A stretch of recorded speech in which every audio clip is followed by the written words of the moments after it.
todos, hoy vamos a hacer una receta muy sencilla, rica y saludable.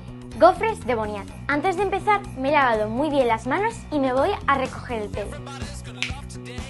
Los ingredientes que vamos a necesitar van a ser un boniato asado, 2 claras de huevo, 2 cucharaditas de canela, un yogur natural y una onza de chocolate 99% de cacao. El primer paso es pelar el boniato y chafarlo con un tenedor. Después lo mezclamos con las claras de huevo y una cucharadita de canela.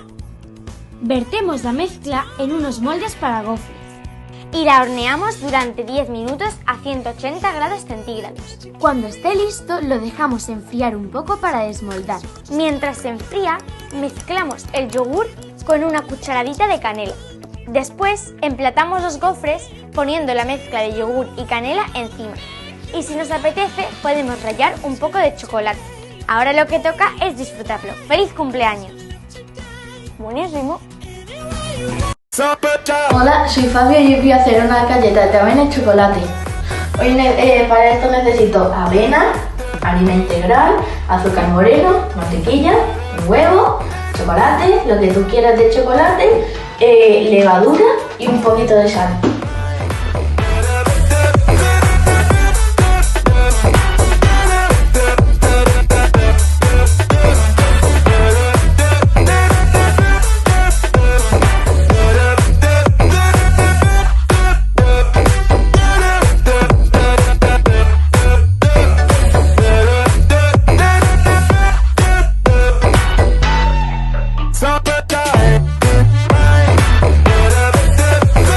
Y este es el resultado final.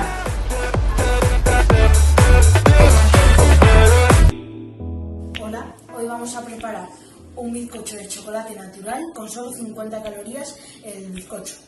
Pero antes de nada vamos a lavarnos las manos. Una vez ya bien lavados, os voy a contar los ingredientes. Para empezar, 180 gramos de yogur natural sin azúcares, 50 gramos de cacao puro, 60 gramos de harina de avena, un sobre de levadura química, 80 mililitros de leche semidesnatada, el colorante al gusto y un huevo. Y para toppings vamos a utilizar fresas